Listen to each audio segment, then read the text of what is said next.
So as we can see here, that when you turn to the Spirit,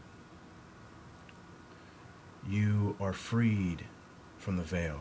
The veil is the material illusion. The material illusion is what's fallen over the Bible, as it's been promoted by the fallen prince who offered the material knowledge.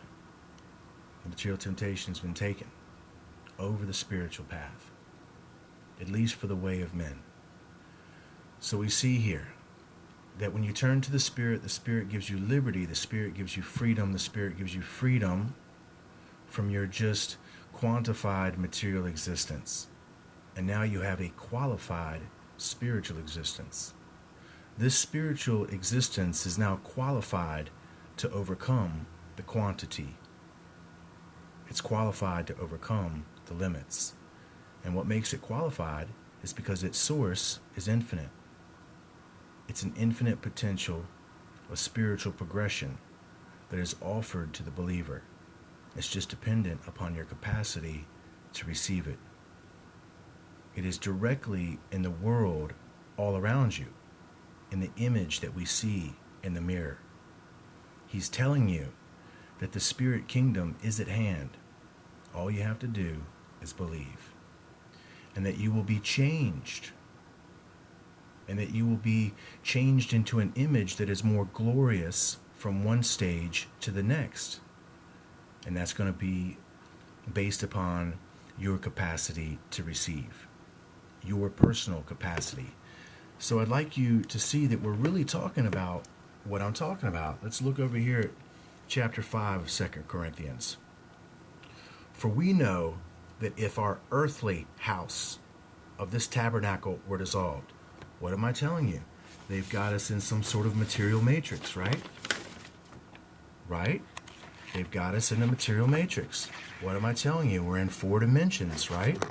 And I told you I could equate those 4 dimensions to math, arts, science, and religion, and then I can equate those further into length, width, height, and time. Watch me. I'm going to do it. I'm going to do it. And these are those 4 space-time dimensions of material captivity, which is going to be the bands of Orion, which is the material bondage that this world is in, based upon the influence of these fallen beings. So now the Bible is going to speak to you much deeper because now you have the capacity to receive it. It says, for we know that if our earthly house of this tabernacle were dissolved, this material illusion of limits and shadow, we have a building of God, an house not made with hands, eternal in the heavens. For in this we groan earnestly, desiring to be clothed upon with our house which is from heaven.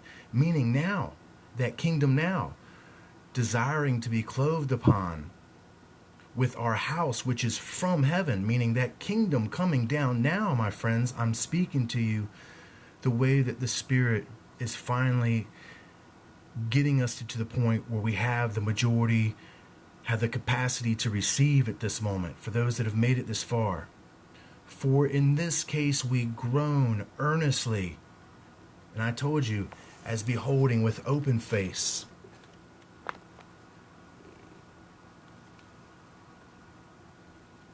But we all with open face, beholding as in a glass the glory of the Lord, are changed into the same image from glory to glory. And we find out that the image of the Lord is in the mirror of the world around us.